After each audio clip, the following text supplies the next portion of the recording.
जय गजानन सर्व यूट्यूब फॅमिलीला।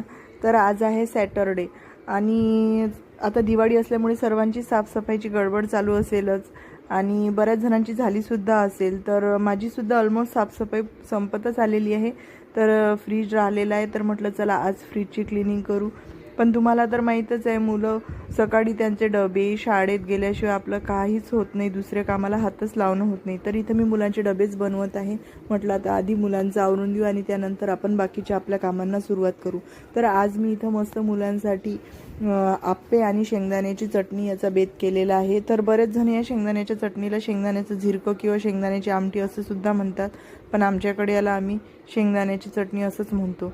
तर इथं बघा मी छान मिक्सर डाळींचे अप्पे इथं बनवलेले आहेत आणि खूप छान जाळीदार अप्पे झालेले आहेत, कारण की आता बड्यापैकी थोडी गरमी होत आहे, त्यामुळे बॅटर छान फर्मेट झालं होतं। तर खूप छान जाळीदार अप्पे झालेले आहेत आणि तुम्ही बघू शकता इथं माझी शेंगदाणे चटणीसुद्धा रेडी झालेली आहे आणि अप्पे छान मऊ लुसलुशीत जाळीदार आणि आतून एकदम सॉफ्ट असे बनलेले आहेत। तर इथं आता माझं मुलांचा डबा रेडी झालेला आहे। डबेसुद्धा मी आता इथं भरून घेतलेले आहेत आणि मुलंसुद्धा आता शाळेला गेलेली आहेत।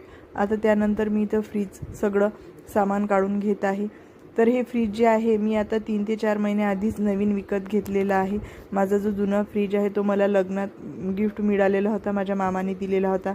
तर त्याला 15 वर्ष झालेली होती आणि त्यामुळे तो आता बऱ्यापैकी म्हणजे त्याची सर्व्हिस व्यवस्थित तो देत नव्हता।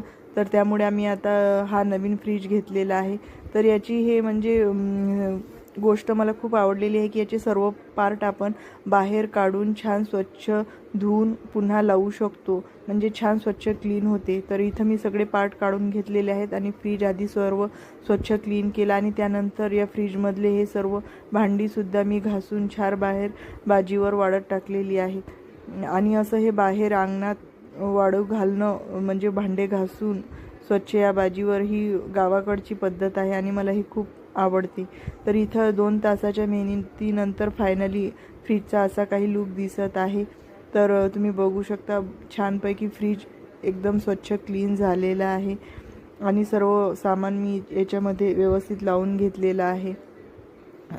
तर हे जे आहे रॅक्झिन याच्यामध्ये टाकलेले आहे, मीशोवरून मी घेतलेले आहे आणि खूप छान वाटत आहेत, म्हणजे फ्रीजला एकदम मॅच झालेले आहेत त्यातून आणि साफसफाईनंतर फ्रीजचा लुक असा काही दिसत आहे। तर माझा तुम्हाला व्हिडिओ आवडल्यास आणि माझा फ्रीज कसा वाटला ते सुद्धा सांगा आणि व्हिडिओला एक लाईक शेअर सबस्क्राईब करा आणि हो बेल आयकॉनला देखील क्लिक करा। थँक्यू।